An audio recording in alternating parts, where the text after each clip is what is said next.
Hello बच्चों, मैं प्रतिभा शर्मा राजस्थान सरकार और वेदांता की CSR इनिशिएटिव ई कक्षा में आपका स्वागत करती हूं, जिसके टेक्निकल पार्टनर है मिशन ज्ञान। तो बच्चों, हम पढ़ रहे हैं चैप्टर नंबर 25, जिसका नाम है राजस्थान जनसंख्या व जनजातियां। और बच्चों, आज इस भाग के अंतर्गत हम पढ़ने वाले हैं कि जनजातियों पर आधुनिकता का क्या क्या प्रभाव हो रहा है।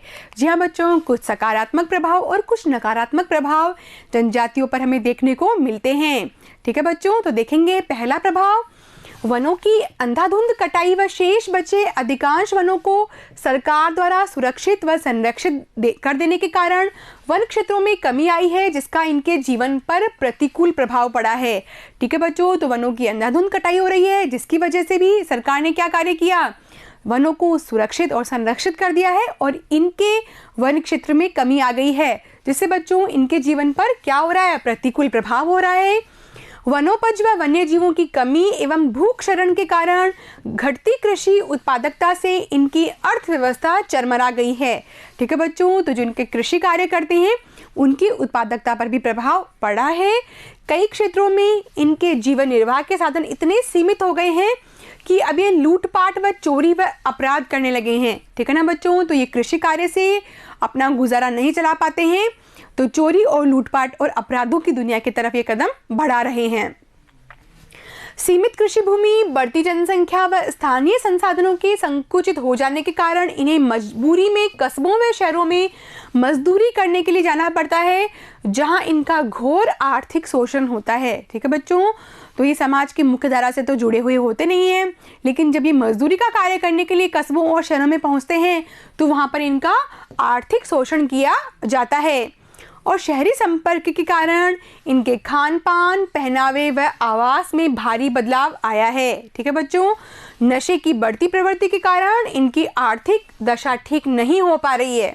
बच्चों, आधुनिकता के संपर्क में तो ये आ रहे हैं, लेकिन साथ ही साथ कुछ बुराई भी अपने साथ में ले रहे हैं, जैसे कि नशे की बढ़ती प्रवृत्ति, और इसकी वजह से इनकी जो घरेलू स्थितियाँ होती है वो बहुत कमज़ोर हो जाती है। वर्तमान में शिक्षा के प्रसार की वजह से इनमें जागरूकता बढ़ी है और ये लोग सरकारी सेवाओं में भी आने लगे हैं। ठीक है ना बच्चों, तो जैसे हमने देखा था कि जो मीणा जनजाति है वो जनजातियों में सर्वाधिक पढ़ी लिखी जाति होती है और सरकारी सेवाओं में भी उन्होंने अपना अच्छा खासा स्थान बनाया है। ठीक है बच्चों, तो सरकार बहुत सारे प्रयास कर रही है ताकि जनजातियों का उत्थान हो सके। इसके लिए बच्चों बहुत सारी ऐसी योजनाएं हैं, जैसे कि जनजाति उप योजना, जिसको कहते हैं टाडा, यानी कि ट्राइबल एरिया डेवलपमेंट एजेंसी। और उसी प्रकार बच्चों टाडा की ही तर्ज पर एक और स्कीम है जिसका नाम है माडा, यानी कि मॉडिफाइड एरिया डेवलपमेंट एजेंसी, और इसको हिंदी में बोलते हैं परिवर्तित क्षेत्र विकास कार्यक्रम। ठीक है बच्चों, तो ये ऐसी स्कीम्स है जिनके माध्यम से जनजातियों का कल्याण करने की कोशिश की जा रही है, जैसे कि कृषि कार्य में बढ़ावा देने के लिए, कुओं को खोदने के लिए, एनीकट बनवाने के लिए और सिंचाई से संबंधित जो उपकरण हैं वो इन्हें सरकार की तरफ से उपलब्ध करवाए जाते हैं।